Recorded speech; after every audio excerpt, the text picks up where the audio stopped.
SSP Sanghar captain Saddam Hussain जी हिदायतुनि ते मंशियात फ़रोशनि जी चौधारी घेरो तंग कयो वियो आहे। इन सिलसिले में एसएचओ बेराणी वसीम अहमद अरबाब पंहिंजे मातहत अमले सां गॾु ॻुझी इतला ते छापो हणी मंशियात डीलर प्यार अली खोखर खे गिरफ़्तार करे संदसि कब्ज़े मां 5,600 पुड़ियूं गुटका ऐं गुटका मां आवाज़ जूं 100 पुड़ियूं हथ करे वरितियूं। एसएचओ झोल ज़हूर अहमद नूनारी पंहिंजे मातहत अमले सां गॾु मंशियात फ़रोश रसूल बख्श मलिक खे गिरफ़्तार करे संदसि कब्ज़े मां 2500 सिहत लाइ नुक़सानकार गुटका पुड़ियूं हथ करे वरितियूं। जीअं त हिकु शकी मोटरसाइकिल खे पिणु कब्ज़े पुलिस में वरितो आहे।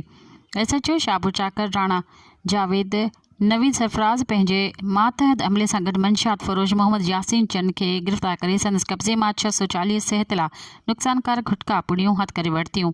जीअं त संदसि हिकु साथी आसिफ़ कीरियो फ़रार थियण में कामयाब थी वियो।